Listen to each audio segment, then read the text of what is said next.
Hello, welcome. Let's go ahead and get started. I hope you all had a great weekend.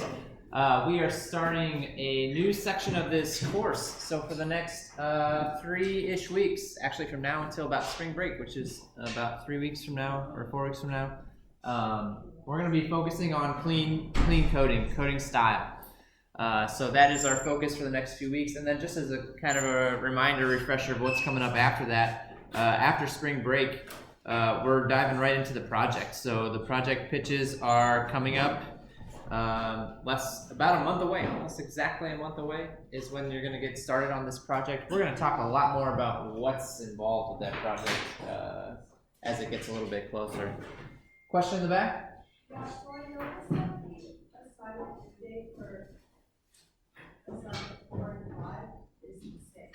Yeah, that'll probably change at some points. Yeah, I just when we didn't have the assignment last week, I pushed it backwards, and I didn't push the other ones backwards because I was no. There will be an assignment this week. That much is a guarantee. There will be one assignment this week, and it will come out on Wednesday and be due next Wednesday, just like the other assignments have been. So, yeah, I'll update the calendar this afternoon to reflect that. Any other questions about logistics, stuff that's coming up on the schedule, other things like that before we hop into our first conversation on clean coding? All right. Well, I hope that you all did the assigned reading. The way that I intend these classes to go, oops, that's not today. That's a few weeks from now. The way that I intend these sessions to go is there's assigned reading, of course, before the class. So today you had a couple chapters to read. Usually it'll be 1 or 2 chapters of stuff that I want you to read before class. We're going to have a little conversation, a little discussion about what you read in the textbook.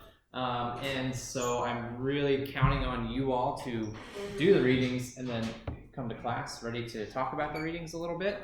And then usually, hopefully, we'll do some exercises related to the reading as well. So chapter 1 of the textbook actually was more of an introductory chapter, but I thought made some pretty important points, some pretty important statements. In fact, on page 1, there was a quote that I've got here in my notes that I thought was particularly interesting, justifying how we'll never ever be rid of code, right? Like there will always be code to be written by human beings. Is that a statement that you all buy, or do you think that someday the computers are going to take over the world and be able to do their own coding? What do you think about that? It's almost a pretty deep philosophical question for 10 o'clock on a Monday morning, I realize, but fundamental to why we're even in this room, right? Are we going to need coding forever? Is coding a necessity? Is coding going to be around for the long haul? What do we think? Just ready to accept our robot overlords taking control of every aspect of our lives, no longer needing to control them? Yeah. I guess you could say yes to that question, but to what level of abstraction we're coding at? And I think that's a great point, right? Abstraction is a huge part of this conversation that we need to have. If we think about the history of computing, which started long before I was even a programmer, right? Decades before I was even born, people were writing programs back in the early 1900s, World War II era type computer programs. And what were they writing those programs in? They were writing them in assembly language, machine language, which is basically binary, right? As close to the ones and zeros as you could possibly imagine. We don't write programs like that anymore. We can if we really want to, but we usually don't want to because it's difficult. It's very difficult for humans to think like a computer does, or to make our brains work in the same way that a computer does. And it's tedious. It's difficult for us to write all that stuff out. So we've developed abstractions. We've developed nice abstractions like variables and for loops and classes, which all take that binary stuff, that ones and zeros, and try and bridge that gap between how the computer views the world and how humans view the world. That's why we can write things in our computer programs that kind of look like English, right? We see English words, for, if, and. So the level of abstraction, from the beginning of computing until now has gotten a lot better for us, right? And will probably continue to do so. If you try to think about what the future of computing looks like, you might have already seen some languages where we don't have to write code in the traditional sense, but we're actually just moving blocks around a screen. Have you seen languages that look like that? So we're just connecting blocks visually, and then the computer figures out what to do from there. We have computer programs that can generate code for us. It's a thing. It exists. Are they good at it? Kind of depends on who you ask. But this is all important because, this idea of code being ever present for now until at least our lifetimes and our children's lifetimes makes this conversation of having clean code, I think, all the more worthwhile. The other part of this quote, I think there was a quote right on page 1 that struck me. Specifying requirements in such detail that a machine can execute them is programming. I don't know if you've ever thought about what programming actually is before, right? For a lot of people, programming is sitting in front of a computer, writing loops and if statements and methods and all that stuff. But what are we actually doing? I'm taking a set of requirements and specifying them in a way that the computer can understand them. That is programming at its essence, right? Where do the requirements come from? Who gets to decide what the requirements are? I do. Well, in this class I do, kind of. But that's not always true, right? In school, the answer is your professors usually get to decide what the requirements are. Or on the project, you kind of get to decide what the requirements are. In the real world, I think we've heard this word requirements come up a lot, especially last week when our guest speakers were here, Zach and Emma, talking about requirements a lot being specified by their customers, the clients, right? And it's their job, and will be your job if you get a job as a programmer, to take requirements and figure out how to specify them in code. And so then it is also your job to make sure that if other people read that code, if other people look at that code, they can understand what is going on, including yourself.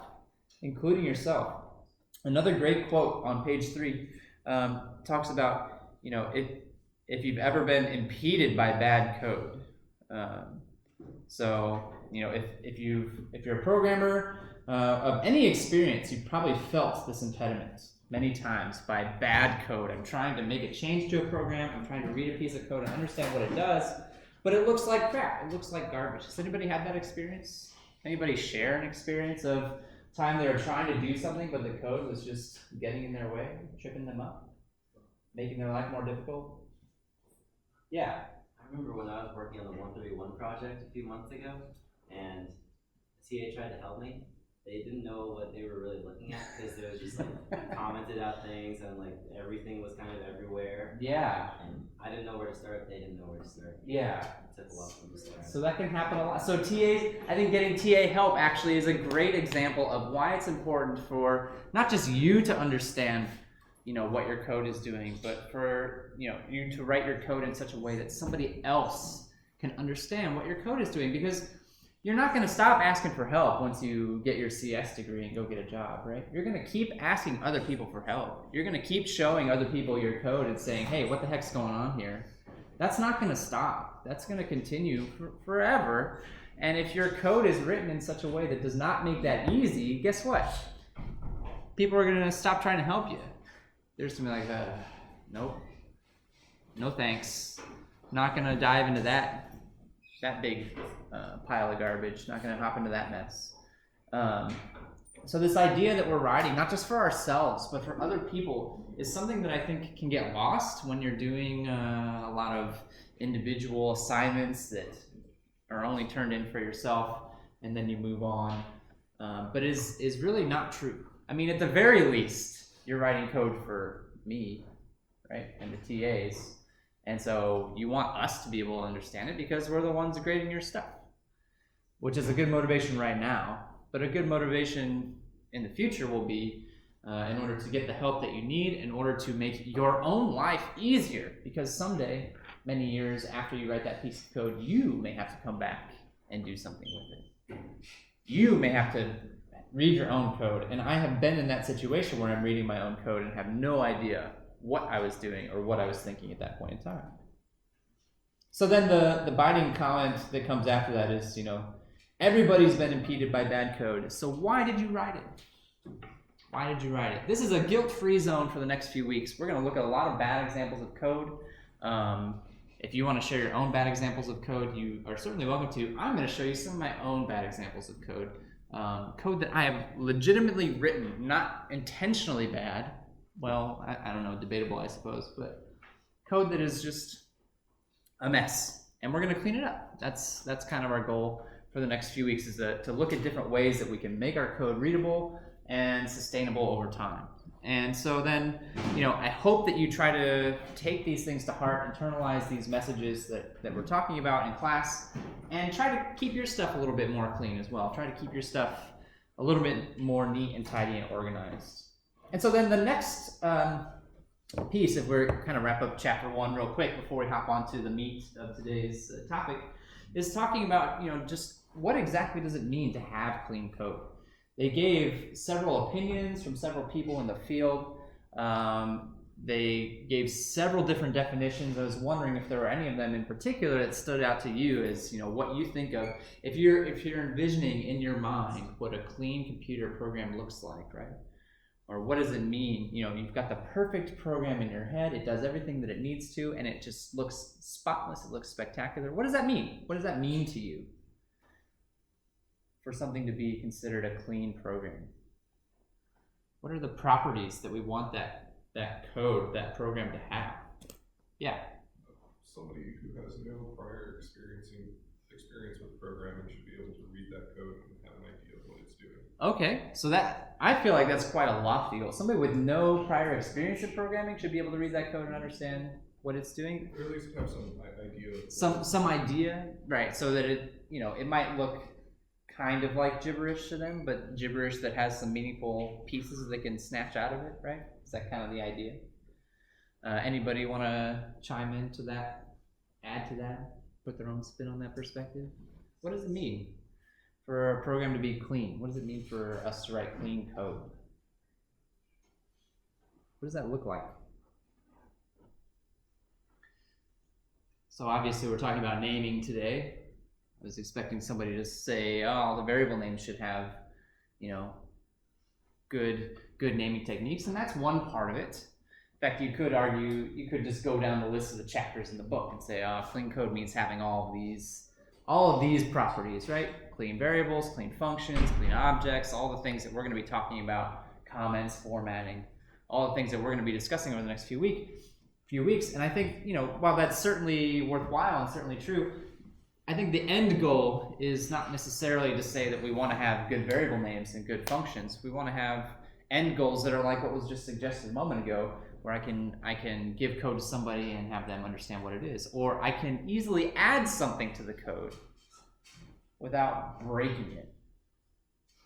Because I know that's happened to you all as well. Oh, let me just add this thing to the code, and then all of a sudden you see 20 red lines show up on your screen, right? That's not a good feeling. That's a terrible feeling. So how can we write code that is easy to add things to, easy to update, easy to maintain, and still functional? We actually have a name for what we're going to be doing over the next few weeks, taking bad code and cleaning it up. It's called, anybody know? We have a name for it. Talked about it a little bit in 131. Starts with an R? Yeah. Refactoring, thank you, yes, refactoring. Refactoring is the act of taking a program and changing the code in such a way that does not change the functionality of the program. It does exactly the same thing before and after you made the changes. So what's the difference? It just looks better, right? The design is cleaner, the code is cleaner, it just looks nicer. So this is all about the art of refactoring. And I think Zach and Emma mentioned that refactoring is actually a significant part of their job, something that they are expected to do, something they're expected to stay on top of. Think about how much time we actually spend writing code. We think about the actual amount of time that we spend writing code, right? It actually reminds me of a football game. How much time are they actually, throwing the ball, running the ball over the course of that 3-hour-long period that the football game is on TV? It's a very small amount of time, right? What are they doing with the rest of that time? They're planning, they're strategizing, they're deciding what to do next, right? They're doing all of this other stuff that is necessary to execute at that level. And that's kind of how programming is too. We spend a lot of time reading, planning, designing, and yes, writing code, but it's a relatively small fraction of the overall amount of time that we spend programming. So the idea is let's take some of that time that we're spending on the planning side and use it to write code in a meaningful and thoughtful way. And we may even get to the point, it's possible, I suppose, where we don't have to do a ton of refactoring at all. We can write some code that looks relatively good the first pass through.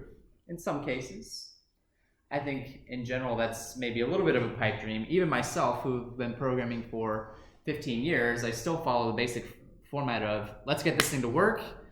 Pass number 2, let's clean it up. That's a pretty standard workflow. Pass number 1, I get it to work, it looks like crap. Pass number 2, it still works, now it looks a lot better. So let's dive into chapter 2 that's coming up next, which is about naming of variables. So there were a lot of different rules that were mentioned in this chapter. And so we'll do a brief kind of overview of these various rules, and then I've got a couple of exercises that we're going to use to apply these rules a little bit later on today. So naming of variables, this is actually one of the first things that we talk to you about when we teach people how to program. 131, if you've been through that class, which I imagine most, if not all of you have been. First week, we talk about telling stories via variables, right? And then I get code submitted by people in 131 with variable names like yeet. I'm serious, right? People's names, right? All kinds of weird stuff. And I know you guys are having fun. I'm not trying to call anybody out. I'm not saying you shouldn't do stuff like that, because I get it. It's fun. I'd be lying if I said that I'd never, been silly when I was coming up with variable names. But it's going to come back to bite you. That's the point that I'm trying to make. That's the point that the book is trying to make, right? Is that, okay, you can have your fun. You can come up with clever names for things. But then when somebody actually needs to understand what's going on, those clever names are only going to get in your way. They're not going to make things easier. And people aren't going to find it funny if they're trying to read your program and understand what it does. And it's filled with a bunch of jokes instead. So let's talk about some of the rules. The first rule that they mentioned was an intention revealing name. And this is, I think, actually one of the more surprising rules. Not the rule itself, I think, is fairly straightforward, right? Intention revealing name, or maybe a simpler way of saying that is the variable name should describe what it's going to be used for, right? I don't think the rule itself is very controversial. I think that's exactly how most people are taught to write variable names, right? Give it a meaningful name. Give it a name that's going to reveal what you want to use it for. What was surprising to me, and I'd like to hear your take on this too, is exactly some of the examples that were given in the textbook. How long those variable names are. Did anybody see that? Did that make anybody else a little bit uncomfortable about how long those variable names are that were suggested in the textbook?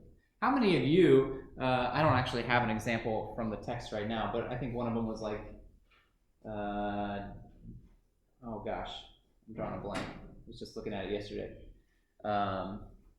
Days since, I can't remember, but they were using 3 and 4 word long variable names, right? How many of you use variable names that long in your code? I see a few hands Liars. No, I'm kidding. I believe you. But I think that I would like to see more of that. That's actually a problem that I have. And I'm not ashamed to admit that I have this problem with my own code. I want to go fast. I got an idea, right? I got an idea in my brain. It's like, oh, I need to get this idea down, or I'm going to lose it. I want to get this idea working. So I start typing, and I'm just trying to get that idea down as fast as possible. What does that mean? My variable names become really short. X, Y, ABC. We've all done it. I'm going to do it again, right? I'm going to do it again. And so will you. I don't think that's necessarily a bad thing.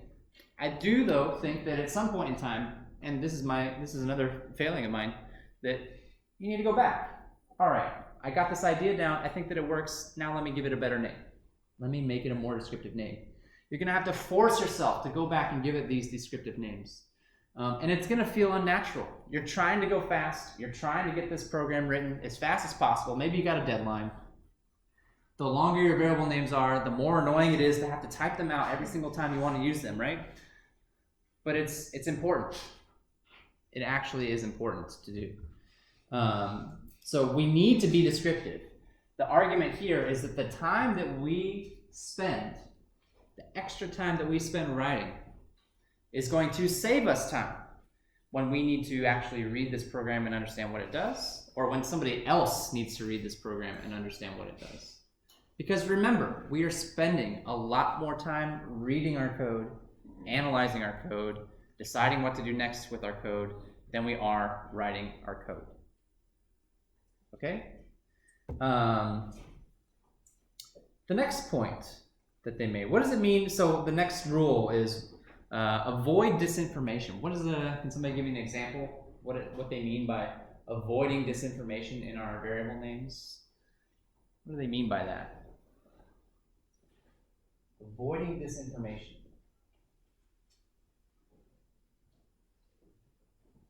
Go ahead. Don't name something as a list if it's not a list. Yeah, that's a classic example, right? If you call something a list, as programmers, that actually triggers something in our brains. We've been trained to think. List means this. So if I name a variable a list, and it's not a list, it's a set or a map or something else, or just an integer, right? That's going to trick us. That's going to trick us into thinking that we have something that's not actually what it is. I think this is something that doesn't happen intentionally. We never actually go out and say, I'm going to name this a list just to mess with people, right? It's something that happens when I make a variable, it was a list at one point in time, and then for whatever reason, I decided, actually, I don't know that a list is really the best thing to use here. I'm going to make it a set. I'm going to make it a map. I'm going to make it, whatever else.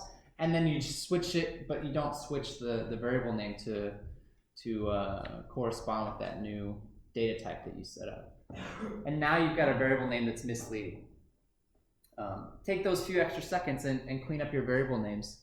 Or better yet, be careful about using that terminology at all if you don't have to. All right. The next point, making meaningful distinctions. This is actually another one that I myself am very guilty of. Classic example of violating this rule is what? Anybody give me an example of what it means to make a meaningful distinction or not make a meaningful distinction? I've seen people do it many times. Many times. Yeah. Oh, I'm sorry. I thought I saw him. Yeah. Just like attaching like random like x1 and x2. Yeah, there it is. I've got 2 points, right? I've got 2 xy coordinates. So what am I going to name them? x1, y1, x2, y2.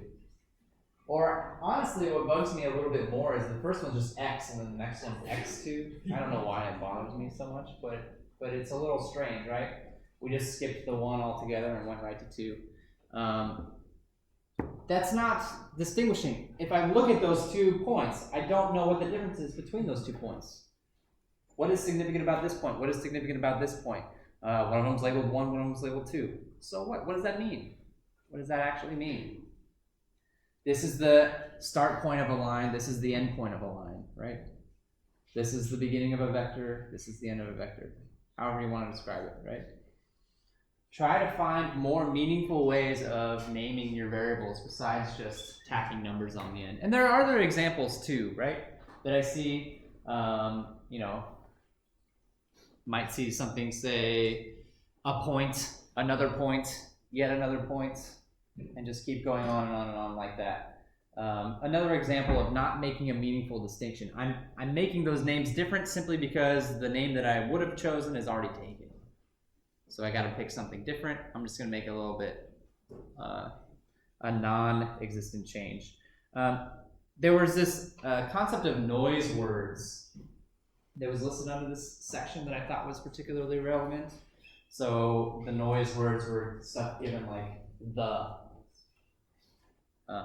info, and data, which are commonly, you know, confused with each other. Things like that.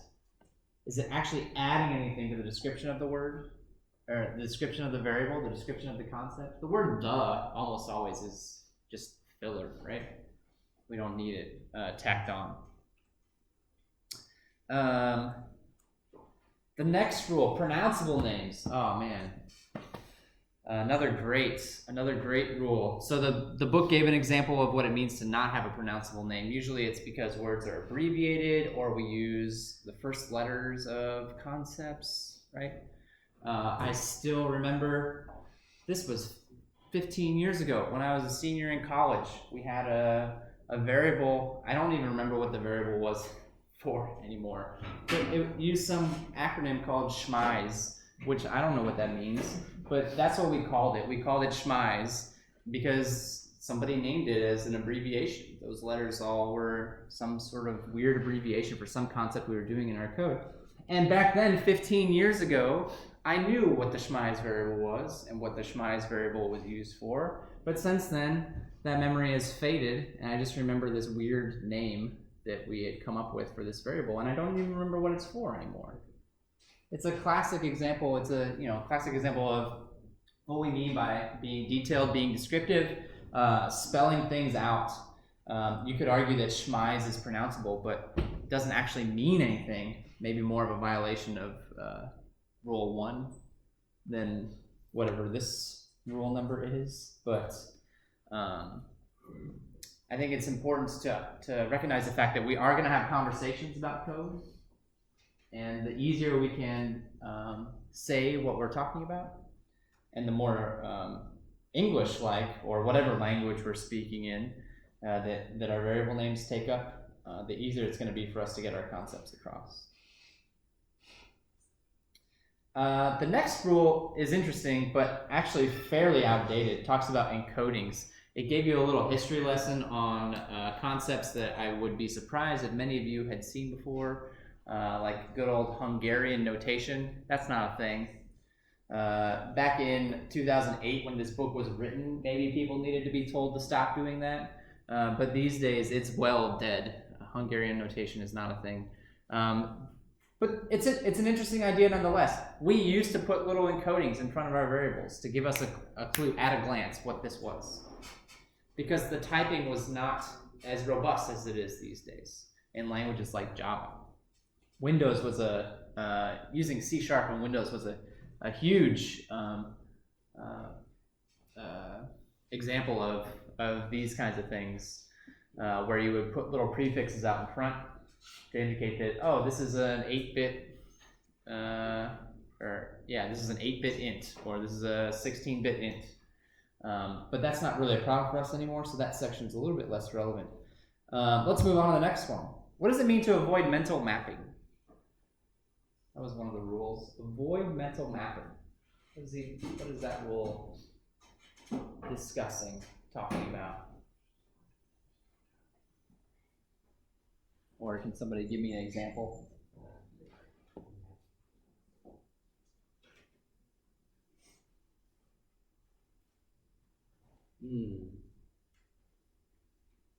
Some of you looking at the PDF on your laptops right now.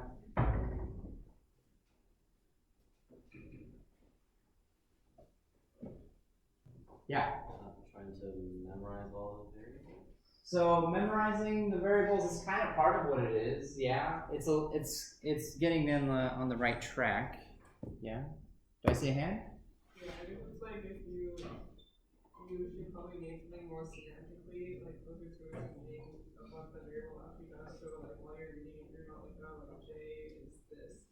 Yeah, so single letters are classic examples of this, right? If I name something, with a letter F, I might remember that, oh, this means frequency.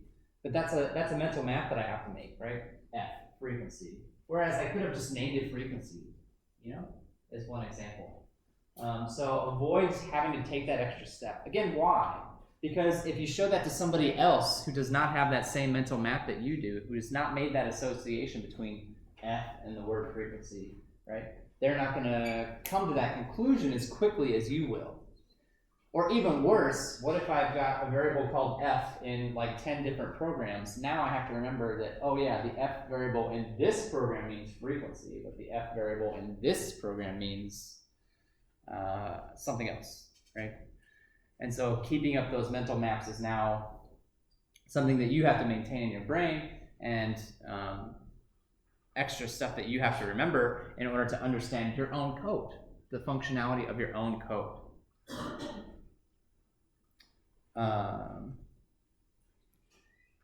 Class names and method names. This is something that actually one of the first things that I'll talk to people about when naming stuff. Class names should be, what properties should a class name have?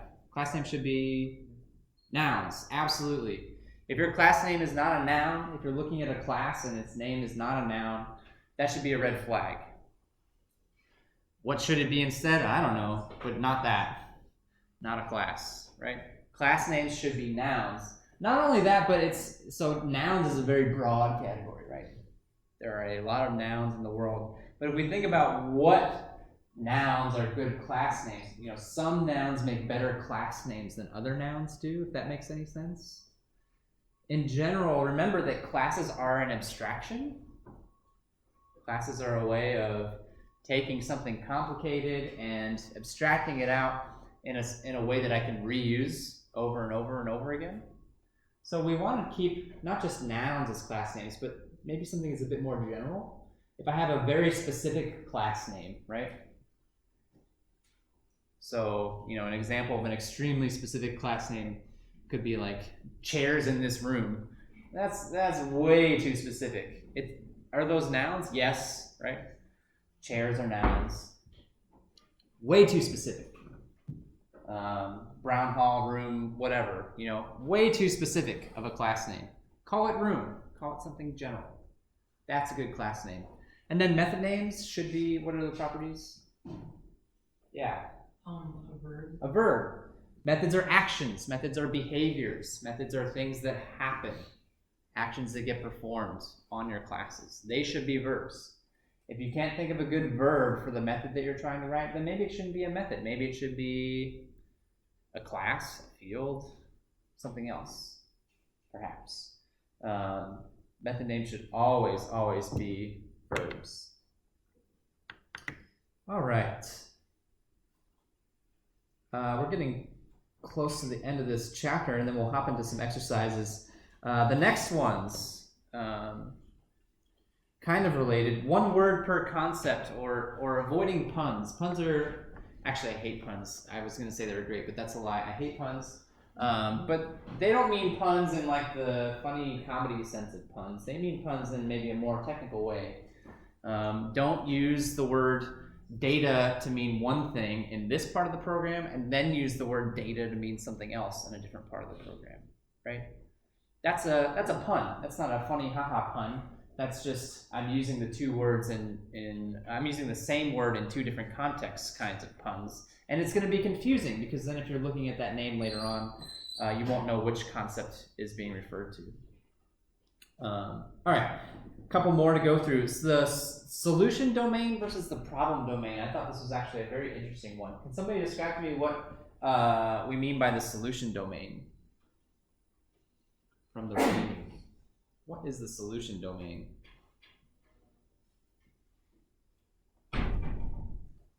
It's towards the end of this chapter. thought this was an interesting one and a very important one as well. Or if the solution domain is giving us trouble, can we talk about what the problem domain is? Maybe that's a little easier.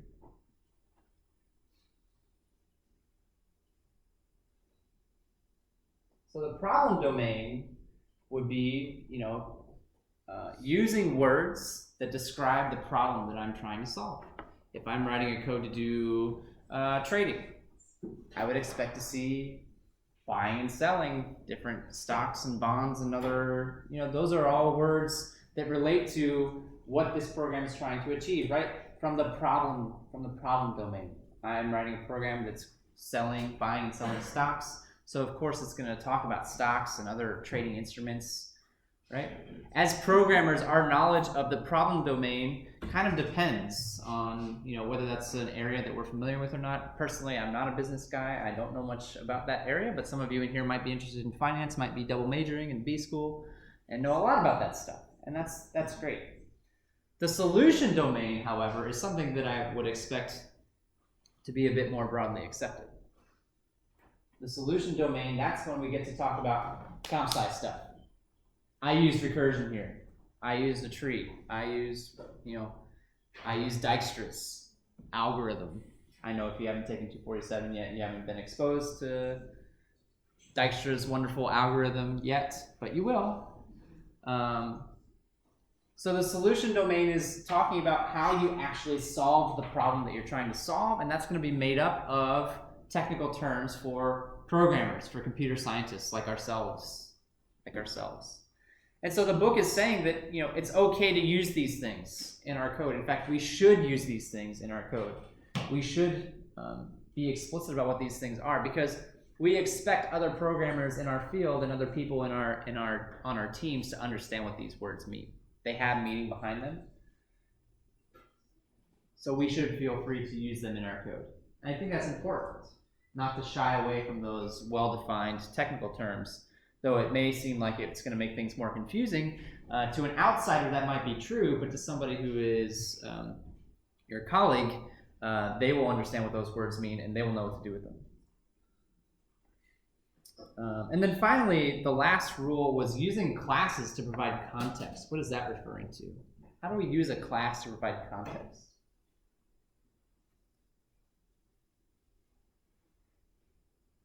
Somebody help me out on this one?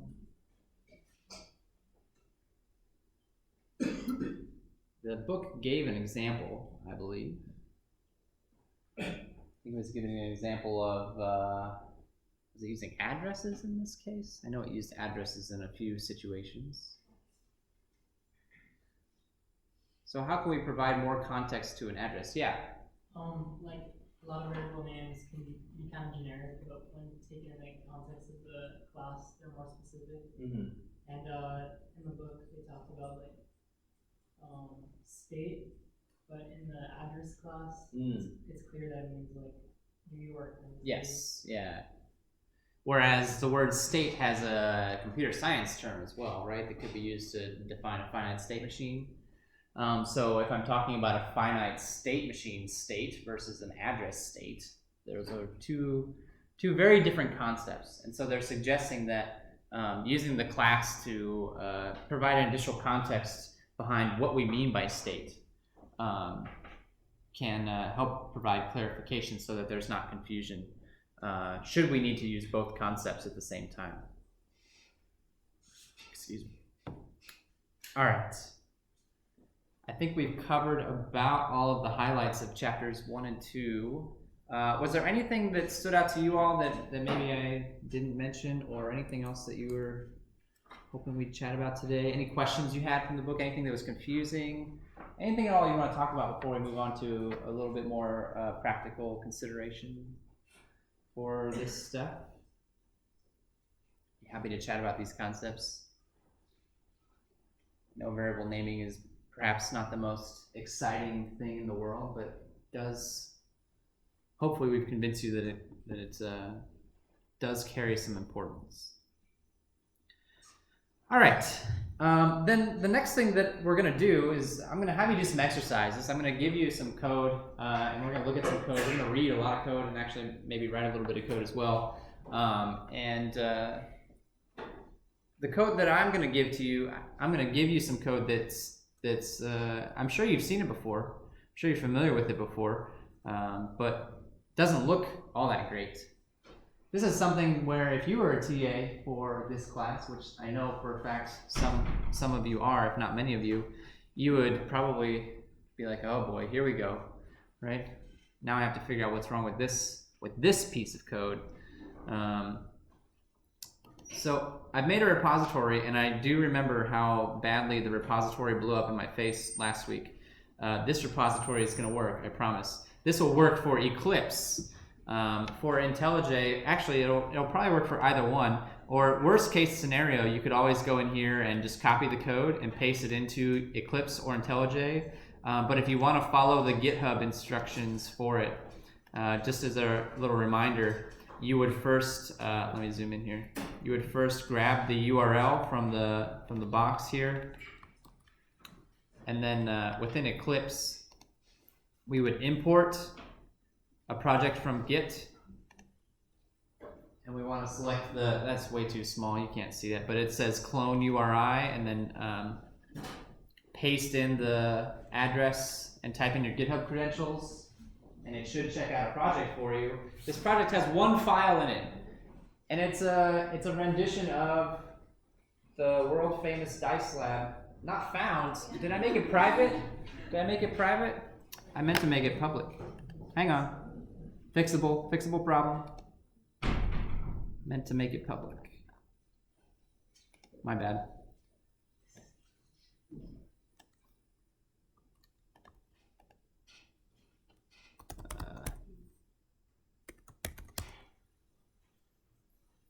All right, hit refresh on that. Hopefully it's working now. Yes, good. Thanks for letting me know. Sorry about that. There's one file, there's one Java file in here. It's the world famous Dice Lab from CSE237. I know how much people love this assignment, right? So there's two things about this dice thing that I've given you. For starters, the variable names are garbage. They're crap. So actually, your first step is to give the variables better names. The second problem actually kind of relates to what we were talking about last week. It doesn't work. This does not work the way that the Dice Lab is supposed to. I believe it will run. At least I don't see any syntax errors. There might be some array stuff that's going on that you might have to figure out. But it doesn't work. And so this is also, I think, a good time. I intended to do this last week. We just kind of ran out of time with the guest speaker coming in. To practice your debugging skills. If you're a 131 TA, which I know some of you are, you probably already see some things in here like, oh man, I know this is a problem because I've seen it 100 times. I get that, I really do. But test out some of the debugging stuff. Test out how to use the debugger. Step through this code and identify the problems as you step through. It'll be a lot easier for you to do that if you rename the variables first. I promise you it will. I promise you it will. And let me show you a couple tips of things that you can do. So Eclipse does this and IntelliJ does something similar, right? If I want to rename a variable, I can put my cursor where the variable is. I can right click and go down to Refactor and select Rename. And now it's waiting for me to type in a new name. And it's probably hard for you to see on the screen, but this variable D, anywhere that it shows up, there's now a box around it. It's waiting for me to type in, right? I'm going to type in my name. And you can see, right, that where it said D before, it automatically swapped it out for the new name that I typed in. Eclipse is smart enough that it will find the reference everywhere that that variable name is used, and it will actually swap it out for what I am typing. Compare this with the way that some people try to do this is they'll do a find replace, right? Control F and just replace. Well, consider what the problem is, and especially in this case, the variable is called D. If I try to do a find replace on the letter D, I'm going to have a very bad time, right? The letter D is going to show up at many points throughout this program. It may be referring to this variable. It may be referring to something else entirely. So find replace is not the recommended way to go about refactoring variable names. Instead, use the built-in refactor. So, type in what you want, hit enter. Doug is a terrible name for this variable. It's a great name, terrible name for the variable. Name it something better than that. Think about the variables, and there's some other variables too, right? So think about some better names for these variables. That's step one. Then run this through the debugger, see if you can fix it up. And please take note of how the variable names help you do this. I'm going to give you a few moments. Find a partner or a couple partners, however you want to do it. I'll be around if you need any help, and we'll talk about this probably around the top of the hour, probably around 11 o'clock.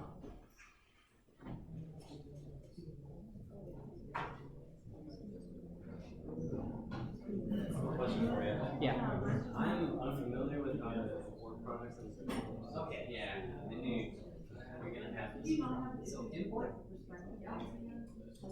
And then projects.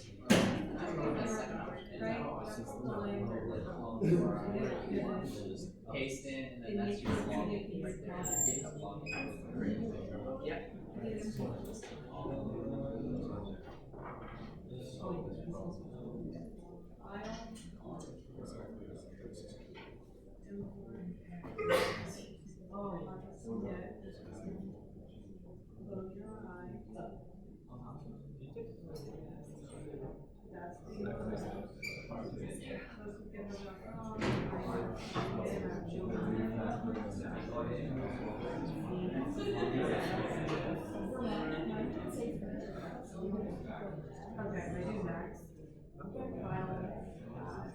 That's a question that I can't answer.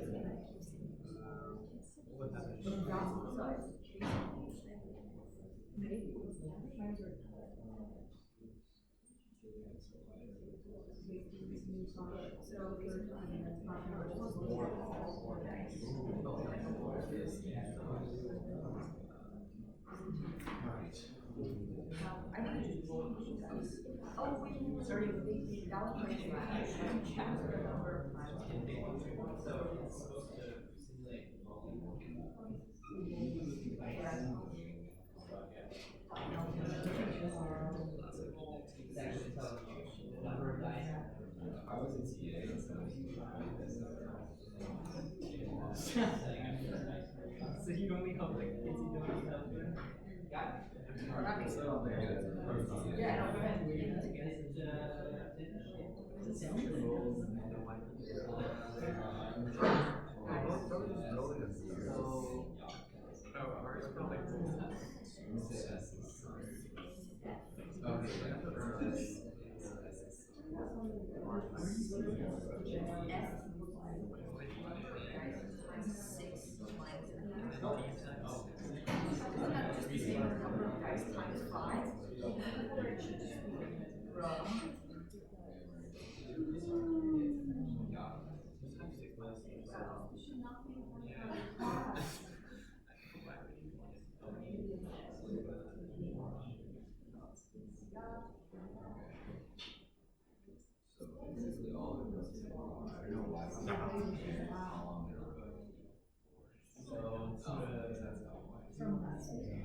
Or the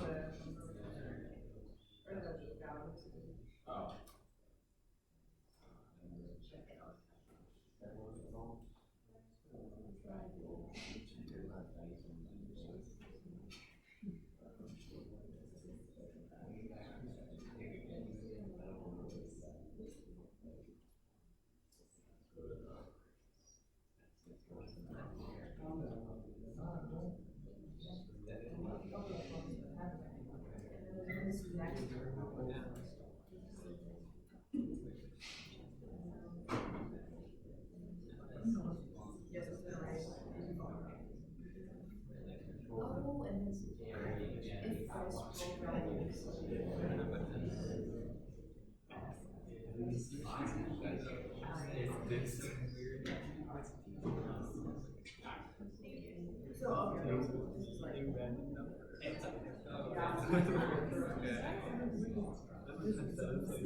So that's saying how many times each of the dice rolls.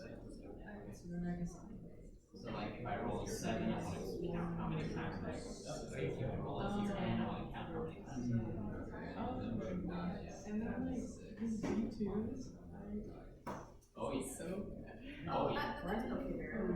Oh yeah. Well, so at random, that indicates that it's simulating the die roll company protected. Cause like when I was thinking, I was like, maybe the second one. No, it's just terrible variable names. Yeah, it's trying to simulate the rolling of a single die. Okay. But they do minus dice.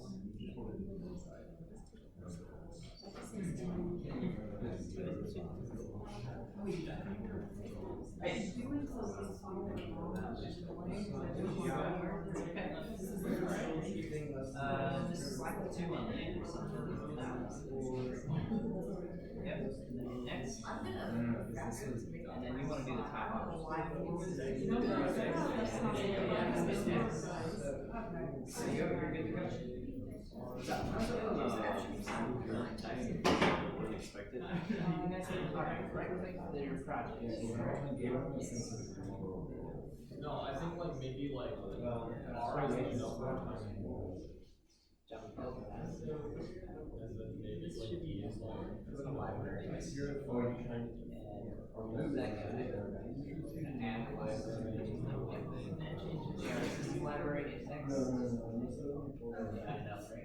I know, right? That's fine. Finish flying close.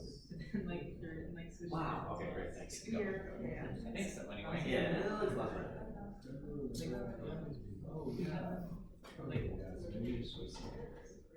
Or we think mine's wrong.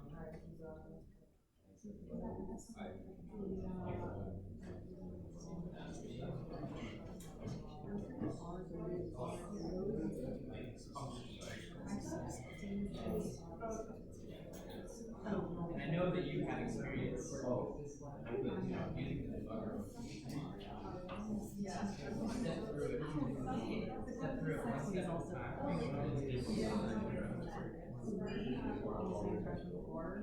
Hey, what's up?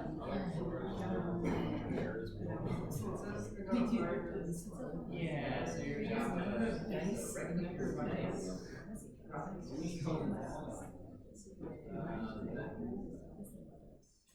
And then library is your web who's that guy? Add library. JRE.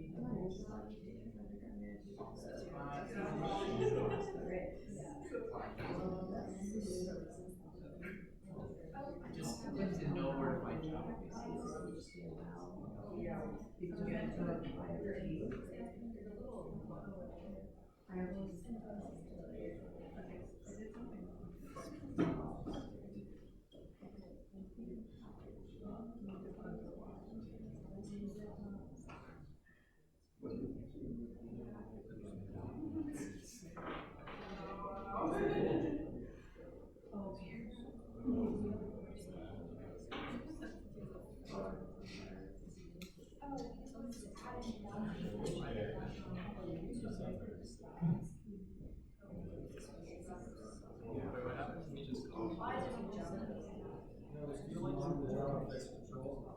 Felt really bad for you in particular when I put this. I feel bad for you in particular.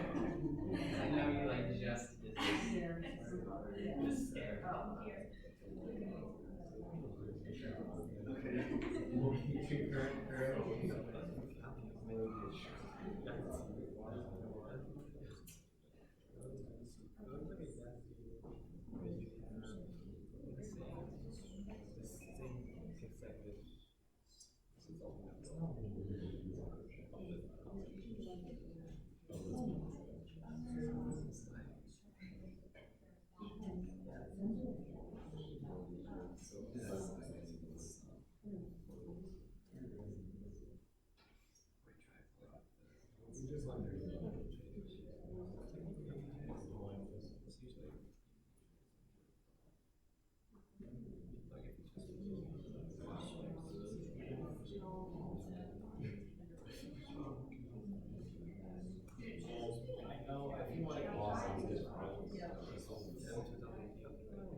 Oh, maybe, yeah. Oh, that makes sense. So it's the number that is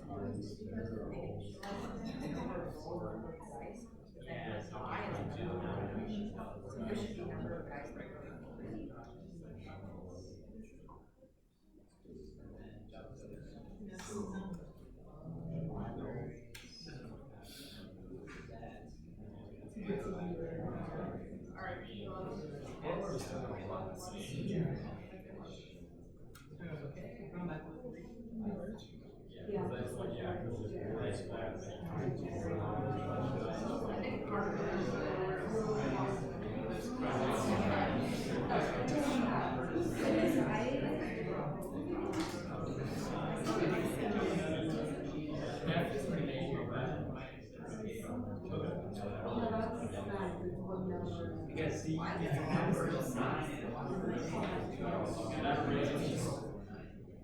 right now, whatever it is, just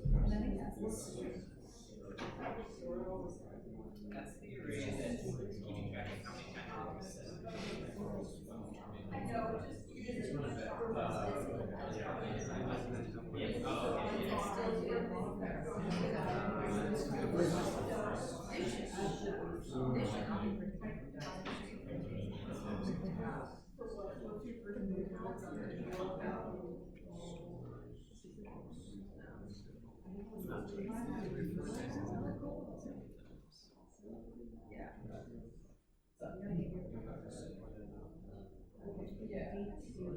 So right projects.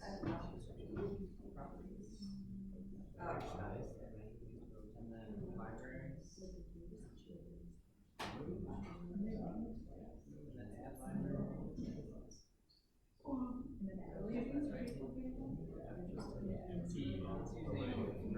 If you update your shop, you'll have this prompt. Because if you have version 12, and it's really big, you're running a do it, no problem. If you have version 8, yeah. Should be good to go now.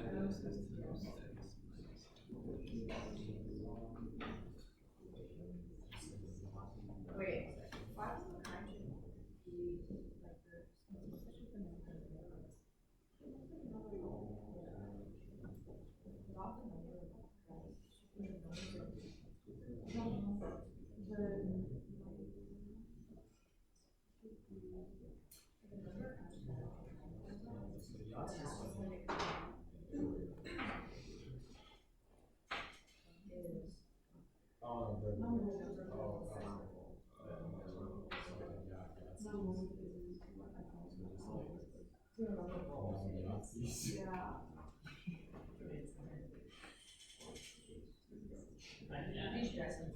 Yahtzee is like a score.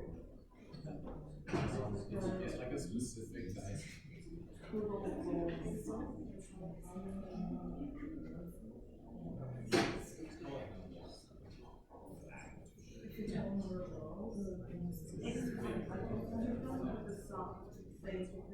It doesn't stop, it's like,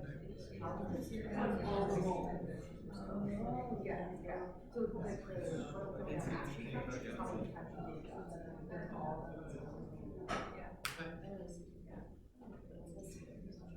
And even just fine. It should not be like indexing stuff, so.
Oh, that makes sense.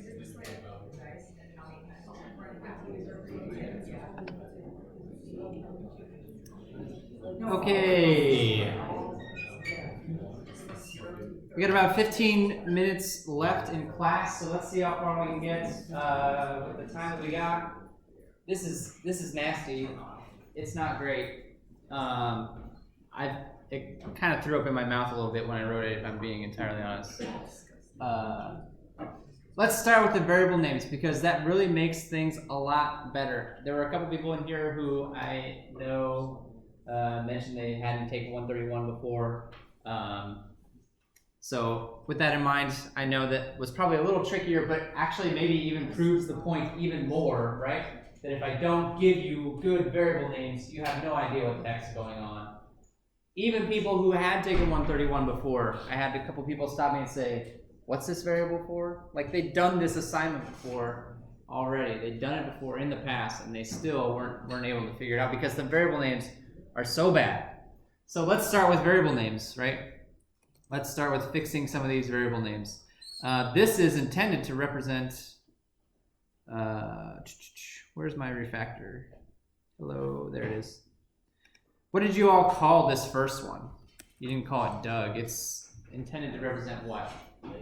Dice. So dice is probably common. Yeah. Num dice. Num like that, I'm assuming. Something similar. I actually think there's a better name. On the lab, I saw a lot of people call it exactly that. And the instructions don't really help with that particular situation. Although maybe they've changed, I don't know. I would call it something maybe along the lines of dice per roll. Because that's very accurate now, right? It's not just the total, it's not the total number of dice. If I say dice, my brain thinks, oh, that's the total number of dice that they're rolling. That's not true. It's the number of dice that they're rolling per roll. I feel like that per roll is important in understanding what that variable is, right? Anybody want to argue? Anybody? No? I think dice per roll is a very accurate description of what that is, right? And then for R, rolls, num rolls would be another one, I guess, that I would expect to show up. I think that's okay, right? I think actually in this case, rolls is probably fine. That's what it is. Number of rolls, you could argue, right? Might be a little bit more descriptive. I'm really, and this is something I gotta tell you. I read this book several years ago. I'm rereading it again now along with you all. I gotta tell you, it's amazing how much my own skills I feel like have lapsed since the last time until now. One of the things that I'm trying to do in my own personal coding, and I encourage you to call me out on this too if you ever see it, is avoiding those little abbreviations like num versus number. It's very common, right? And I've done it before. I've done it a lot, actually. But I think being explicit about things, typing them out, it's 3 extra keystrokes, I know, but being explicit about those things helps make the code more readable. So spelling it out, I feel like, is a reasonable thing to do here. Notice that this line looks a lot longer now, right? With the variables in here, correct? But there's no question as to what's going on. there's no question as to what those values represent, which is huge. Here's another great variable name that I've seen a bajillion times, and will probably see a bajillion more in my lifetime. I guess I don't necessarily object to array being part of the name, but array being the entire name is not great. Array being the name of any variable is not great. And yet I'm fairly certain that almost all of us have done some variation on this at some point. So what's a better name for this variable? Somebody's going to say, I feel like somebody's going to say dice array. I just feel it in my heart that somebody's going to say dice array, right? Is that a good name? Can we think of a better name? It's a little tricky, right? So dice array is at least a step in the right direction. It's better than array, right? Provides an additional context about what is actually in the array. But if we're dealing with arrays and we're dealing with lists, it's always important to think, if I had to identify one cell in that array, what does that one cell represent? And in this case, it represents a single die roll, right? So you could argue that maybe it would be slightly more accurate to specify die roll array, since each individual cell represents a single roll of one die, right? Or maybe roll array would be a slightly, I don't know. There's certainly a few directions we could take this. I hope that we all, at the very least, agree that array is no good. Can we please stop naming things array? So roll array, I would accept dice array, I think, in this context. And then this array, there's another array here. It's just called F. What did you all end up calling this one? Total rolls. Total rolls. How many rolls? It's like this. They put the sum in it. They put the sum of a roll in it. It's They put all the sums in it. They do. They put all the sums in this array. That's correct. Yeah. I call it sum frequencies. Frequency of sums. Frequency of sums. So you called it sum frequencies. I like that name. The F that was there was intended to be a little clue that I was thinking about the word frequency. So I think using the word frequency here is a good way to go. Do you have to use the word frequency in the name of this thing? Maybe not, but or if we're being entirely explicit, sum of frequencies, right? Wait, that's not right. That's not a good way to describe it. That's worse. Sum frequencies, frequency of sums, maybe. I don't know. We need something a little bit more descriptive. This is hard, right? This is difficult. You might think that naming variables is not intended to be the most challenging part of programming, and it's not, I think, a lot of times, because we're using variables like x and s, and those names are just the first things that pop into our head. But if we are trying to be thoughtful and meaningful behind our names, it is going to be a little bit more difficult. It is going to be a little bit more challenging. That's kind of the trade-off that we get into. Yes, it's going to be a little bit harder up front, but the hope is that it will be easier for us down the road. We can already see, with the changes that we've made, the code down here has changed quite significantly, and there's still a few more variables left for us to play around with. And so we can actually see, I think, a lot more clarity as to what's going on with this code than when I originally gave it to you. What about this guy, S? What did we come up with for that one? It looks like we've just got a couple more. What did you all come up with for S? Can I refactor this? Rename. So S is, I hope, somewhat obviously short for sum. And the book actually mentions this case specifically, that the word sum is actually an okay variable name, right? It's an okay variable name. If you wanted to be more, so I'm actually kind of okay with this. It's pretty classic. If you wanted to be more explicit though, it's the sum of a roll, right? It's the sum of a roll of dice. So I feel like being more explicit in that regard is not a bad thing either, right? And then this variable name, I actually, of all the variables that are up here, I spent quite a fair amount of time thinking about this name in particular. What did you all use for this one? So this is short for Yahtzees, right? But I've had people come up to me and say, what the hell is a Yahtzee? And I know, and I'm not saying that to be funny, right? Like Yahtzee is very American game, I think, or I don't know what its origin story is. I don't know the lore behind Yahtzee. But like there are certain, I think we could all agree that there are some cultures where Yahtzee is just not a thing, right? It's not as prevalent, it's not as popular, and so for them not to know about what a Yahtzee is actually not all that ridiculous of an idea. It's actually entirely expected. And so this is a point that I think is worth taking into consideration. Things that are cultural in nature, right?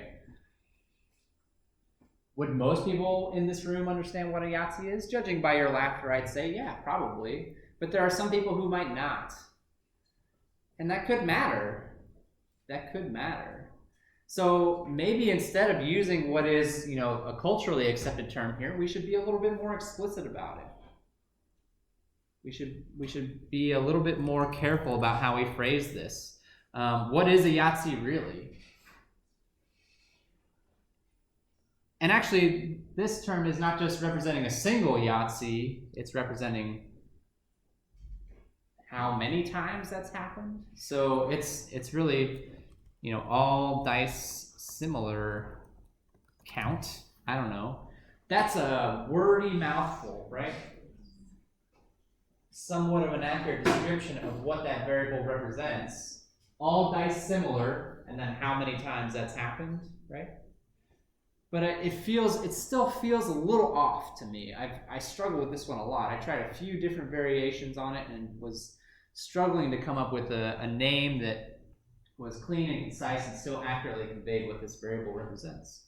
Does anybody have any other suggestions? Can anybody help me out with this one? No? So I was trying to think of a way to do it with rolls, right? Because really it's the rolls that we're counting. Rolls with all the same dice count. Like, okay, that's very accurate, right? But also probably one of the longest variable names that I've ever written in my life, right? Is that a bad thing? I think actually the way that this book is trying to train us and the way that I'm trying to train my own brain right now is that, oh, hey, is that a long variable name? Yeah, it is, but it's extremely accurate to what it's saying, and maybe I should actually be favoring that descriptive quality over the brevity of the variable name itself. You might walk out of here thinking that this is a ridiculous variable name, but I hope you at least give it some consideration, right? Maybe it's not so ridiculous. Maybe the fact that it's really long is not such a bad thing since it does such a great job of describing what this value represents. Because those of you who have T8-131 before have probably seen code that looks maybe not exactly like this, but shares some similarities. And if you saw a variable that looked like that, it might make your life a little bit easier. It might make the student who you're helping, might make their life a little bit easier as well. Because there wouldn't be any more ambiguity about what this stuff means. The last one that's down, there's one more variable, I think. One more variable name that's embedded in this loop. D2. Classic example of, oh, I wanted to use the letter D, but I already used it. So I called it D2. What does this represent? What did y'all end up renaming this variable name to? So the first letter D became dice per roll. What does this value represent?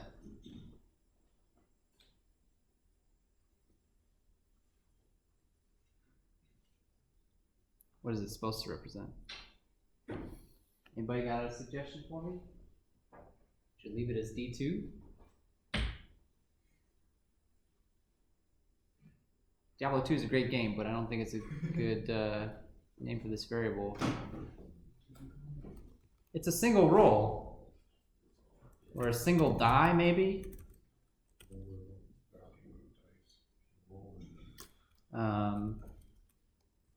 Value of die, value of roll. Value of roll implies multiple dice, though, right? And this is where our terminology really matters. Roll to me means multiple dice. So value of die, I think, is better than value of roll. Right? Single die, I think, is a good variable name here. That's what it is. The word die, right, by itself is the singular version of the word dice. I understand that fact. But if you see the word die in code, it's a little bit confusing because that also has another meaning behind it. The meaning of how people feel when they work on this lab for the first time, right? No, I hope not. I hope not. So, you know, putting the word single, is it a little redundant? Yeah, maybe, but it might also help clarify so that your brain doesn't immediately jump to the other meaning behind that word, right? And so, wow, I don't know if you remember what this code looked like when we started versus what it looks like now. It's a lot bigger. It's a lot more dense. There are certainly lots of other formatting problems wrong with this code, but in terms of variable names, it has come a very, very long way. It's become a lot more understandable. And while I blew all of my time talking about variable names and didn't get enough time to talk about debugging, I hope that you did spend some time debugging this code, setting some breakpoints, and finding there's got to be at least half a dozen errors in this code, at least. But they're all common errors that people who've worked on this assignment have made over the years, right? It's nothing that's like crazy absurd. So I hope that you took some time to do that, and also noticed how having good variable names helps with that process, right? Helps us understand what's going on, helps us with that debugging process. All right, I'm out of time. Just as a reminder, for Wednesday, you do have more reading. Please read chapter 3. It's about functions. We're going to talk about functions on Wednesday. Please read chapter 3. Please take some notes. Please come to class ready to talk about the reading. Thank you all so much. Have a good week. I'll see you in a couple days.